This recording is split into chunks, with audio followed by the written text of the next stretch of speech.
হালকা ভাই জলদি উঠেন, গ্রামে পুলিশ আর র্যাবের অভিযান দল ঢুকছে, আপনার বাড়ির দিকে আইতাছে।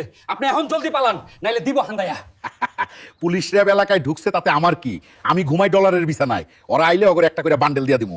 আব্বা ডাকতে ডাকতে যাইবো গা। হালকা এলাকার সকল বাড়ির মুরগি চুরি করার দায়ে তোমাকে গ্রেফতার করা হলো। স্যার, আপনারা সবাই একটা করে বান্ডেল লয়ে যান আর আমারে ছাইড়া দেন। বজ্জাতের বজ্জাত, তোর এত বড় সাহস! তুই আমাকে ডলারের লোভ দেখাস? থানায় নিয়ে যখন পুলিশের হাতে তুলে দেবো তখন বুঝবি তোর এই ডলার কোনো কাজের না। অফিসার, এই মুরগি চোর হালকারে লম্বা সময়ের জন্য ভিতরে ভরে দেন।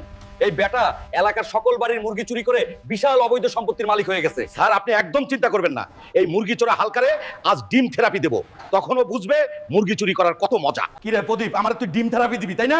বাপের সামনে এতক্ষণ বহুত ফাল পারছস, মাসে মাসে যে তোর ব্যাগ বইরা তবারুক পাড়া এডি কি তোর বাপে জানে? আরে হালকা ভাই, আপনি দেখি চাইতে গেলেন, আমি তো আপনার টেকনিক্যালি সেফ দিয়ে দিছি। স্পেশাল ফোর্সে ধইরা নিয়ে গেলে জিন্দেগি তার বাইরে হইতে পারতেন না। আরে বেটা চেতি নাই, একটু মজা করলাম আর কি তোর লগে। এই ধর, ব্যাগ ভর্তি ডলার আছে।